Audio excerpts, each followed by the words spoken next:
एक भला तो सब भला। रोली की शादी उसके माँ बाप एक आलसी लड़के से करा देते हैं। चलो, रोली की शादी हुई और हमने गंगा नहाई। और क्या, बेटियां तो होती ही हैं बोझ। हाँ, पर अब क्या चिंता, उतार तो दिया बोझ तुमने, अब वो लोग समझे।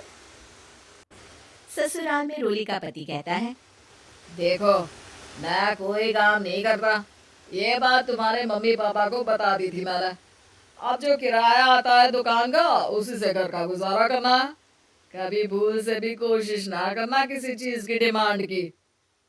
क्या मम्मी पापा को पता था कि आप कोई काम नहीं करते? और क्या, बड़ा अच्छे से पता था। उन लोगों को तो तुम बोझ लगती थी, बोल रहे थे कि बस शादी कर लो और कोई मतलब नहीं है। रोली को ये सुनकर बहुत गुस्सा आता है, लेकिन करती भी तो क्या, क्योंकि वो जानती थी कि उसके माता पिता ऐसे ही हैं। जैसे तैसे रोली दिन काट रही थी।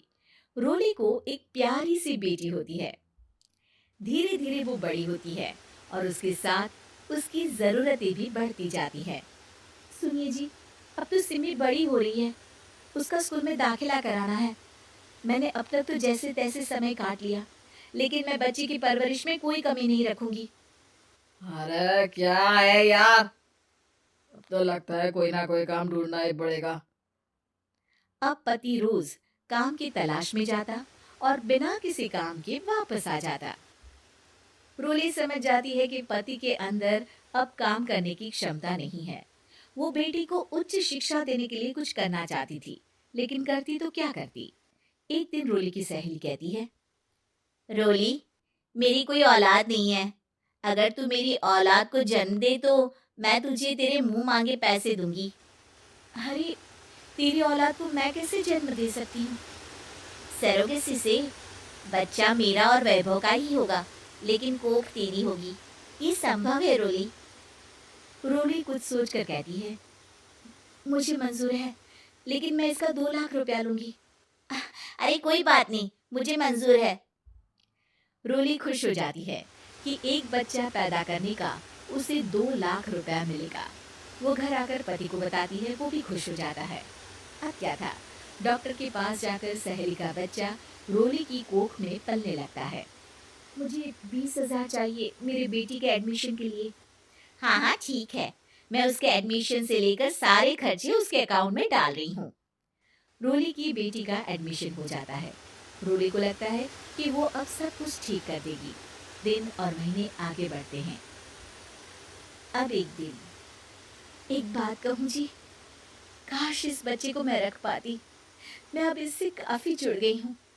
अरे यार, पता नहीं किसका बच्चा है, अपने पास है ना अपनी मुन्नी। हाँ, लेकिन अब मैं भी इस बच्चे से जुड़ाव फील करने लगी हूँ। लेकिन मैं ये जानती हूँ कि ये मेरा बच्चा नहीं है। दोनों की जिंदगी ठीक चल रही थी, लेकिन कहते ना कि सुख का पल ज्यादा लंबा नहीं होता।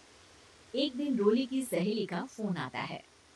रोली, मुझे अब ये बच्चा नहीं चाहिए, मैं अपने पति को छोड़ रही हूँ। अरे लेकिन मुझे पैसों की जरूरत है, बच्चा तुम्हारा है, मैं क्या करूंगी? सहेली बिना कुछ बोले फोन काट देती है, फोन स्विच ऑफ कर देती है। लेकिन रोली के जीवन का तूफान यही नहीं रुकता। रोली, मैं इतना भार नहीं उठा सकता। आज पढ़ाई का पैसा मांग रही हो, कल को शादी, कॉलेज और पता नहीं क्या क्या। मैं तुम्हें छोड़ रहा हूँ, अपनी बच्ची उठाओ और निकलो इस घर से। अरे पर मैं कर तो रही हूँ ना बच्ची के लिए काम, आप आराम से रहिए ना। क्या काम कर रही हो, देख रहा हूँ मैं। ये छोटा शहर है, यहाँ लोगों को बात बनाते वक्त नहीं लगता।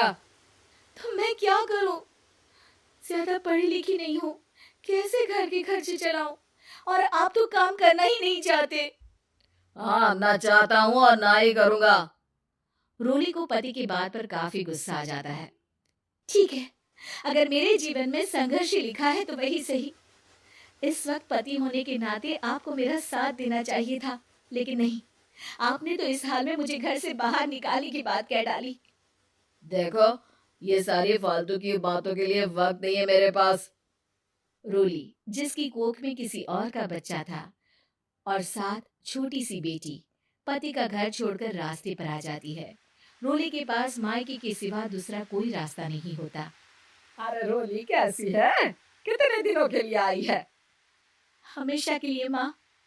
वो माँ को सारी बात बता देती है। ओए लड़की, इतनी हिम्मत का काम कर लिया। अरे ना ना, यहाँ कोई जगह नहीं है। तुम तो अपना बोरिया बिस्तर उठाओ और निकलो यहाँ से। रोली के पास अब मायके का रास्ता भी नहीं बचता। वो चुपचाप बच्ची को लेकर जा रही थी कि उसे दर्द होता है और वो डॉक्टर के पास चली जाती है और फिर वहां वो एक प्यारे से बेटे को जन्म देती है। कितना प्यारा है, कितने अभागे हैं इसके माँ बाप जो इसके पैदा होने पर भी नहीं है। तभी वहां डॉक्टर आ जाती है। रोली, बच्चे के पिता तुमसे मिलना चाहते हैं। आपका बहुत बहुत शुक्रिया। मैं इस बच्चे को पालूंगा, भले ही इसकी माँ ने इसे छोड़ दिया हो, पर मैं अपनी जिम्मेदारी निभाऊंगा। तो क्या आप मुझे इसके पैदा करने के लिए जिन पैसों की बात हुई थी वो भी देंगे? हाँ, और साथ ही आप चाहे तो मेरे घर में रहकर मेरे बच्चे की देखभाल भी कर सकती हैं। मैं उसके लिए आपको सैलरी दे दिया करूंगा। रोली को लगता है कि जैसे भगवान ने उसके लिए सुकून का रास्ता खोल दिया। वो अब मुकेश के साथ उसके घर चली जाती है, जहाँ रहकर वो उस बच्चे की देखरेख करती है। अब मुकेश के घर को रोली अच्छे से संभाल लेती है। उसके लिए खाना बनाने से लेकर बच्चों की देखभाल और घर की देखरेख। धीरे धीरे मुकेश को रोली से प्यार हो जाता है। रोली, तुम्हारी बेटी और मेरा बेटा बिल्कुल भाई बहन की तरह साथ रहते हैं। हाँ, आखिर है तो एक ही कोख के बच्चे, अटैचमेंट तो होगा ही ना। रोली, तुमने घर और मुझे दोनों को संभाल लिया। ये तो मेरा काम है। आपने भी तो मुझे छत दी जिससे मैं अपनी बेटी की पढ़ाई और भविष्य के लिए पैसे जोड़ सकूं। अब रोली, क्या तुम मुझसे शादी करोगी? अब मैं जानता हूँ तुम्हारी भी शादी कुछ खास अच्छी नहीं रही। रोली को मुकेश की बात ठीक लगती है। वो उसे हाँ बोलने की सोच ही रही होती है कि उसके पहले पति का फोन आ जाता है। रोली, मैं बहुत परेशान हूँ। मेरा एक्सीडेंट हो गया है। मैं चाहता हूँ तुम वापस आ जाओ।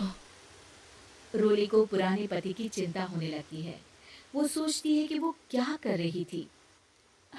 हाँ हाँ ठीक है, मैं आ रही हूँ। हाँ रोली, आ जाओ, लेकिन बच्ची को कहीं हॉस्टल में छोड़कर आना, क्योंकि मैं नहीं चाहता कि हम लोगों के बीच फिर से वो सारी बातें हो। रोली को समझ आ जाता है कि पति आज भी सुधरा नहीं है। वो पति के पास जाने से इनकार कर मुकेश को हाँ कर देती है।